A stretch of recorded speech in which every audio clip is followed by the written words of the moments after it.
Counting সেন্টারে যেতে অভিষেকের উদ্দেশ্যে চোর চোর স্লোগান। অভিষেক বন্দ্যোপাধ্যায়কে গণনা কেন্দ্র থেকে বেরিয়ে যেতে নির্দেশ দিল কমিশন। হেস্টিংসের যে কাউন্টিং সেন্টার সেখান থেকে বের করে দেওয়ার নির্দেশ দিয়েছে কমিশন।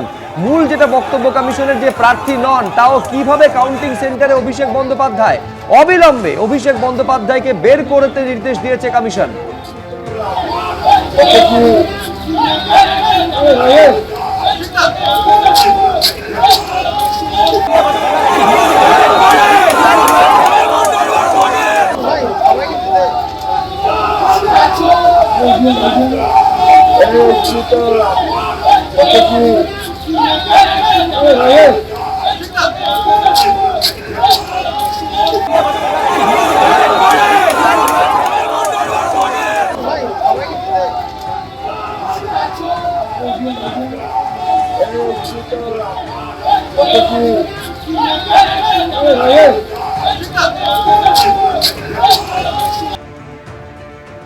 এগারোর পর ২৬-১৫ বছর পরে ফের পালাবদল। ২/৩ সংখ্যাগরিষ্ঠতা নিয়ে সরকার গঠনের পথে বিজেপি।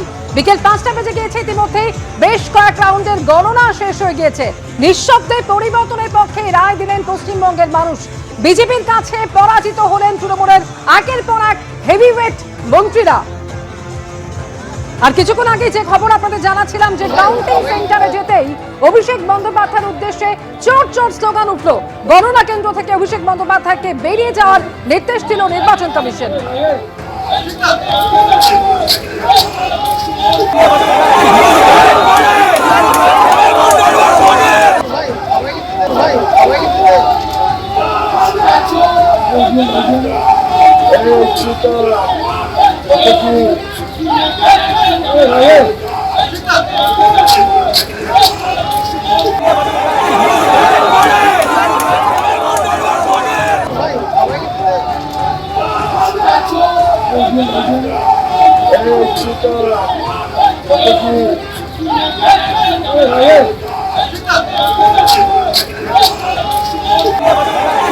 হেস্টিংসের কাউন্টিং সেন্টার থেকে অভিষেক বন্দ্যোপাধ্যায়কে বেরিয়ে যাওয়ার নির্দেশ কমিশনের। ঠিক কি ঘটেছিল সেখানে এবং সেই সময় চোর চোর স্লোগানও দেওয়া হয়, জানবো। হিন্দল আমাদের সঙ্গে সরাসরি রয়েছেন। হিন্দল,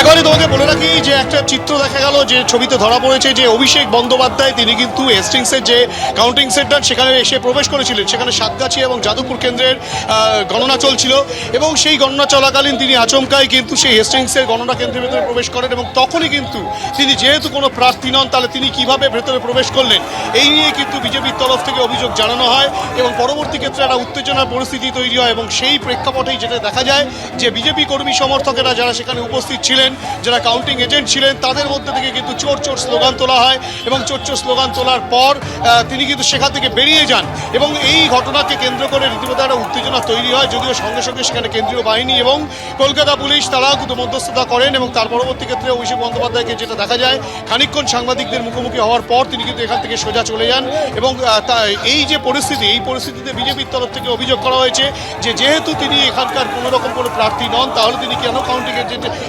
কাউন্টিং সেন্টারের ভেতরে প্রবেশ করছেন, সেই নিয়ে কিন্তু হেস্টিংসে গন্ডগোলের একটা সূত্রপাত হয় এবং সেখানেই অভিষেক বন্দ্যোপাধ্যায়কে লক্ষ্য করে চোর চোর স্লোগান তোলেন বিজেপির কর্মী সমর্থকেরা এবং সেখানে যারা এজেন্ট ছিলেন তারাও কিন্তু সেই স্লোগান তোলেন। সেই চিত্রই দেখা যায়। এবিপি আনন্দ, এগিয়ে থাকে, এগিয়ে রাখে।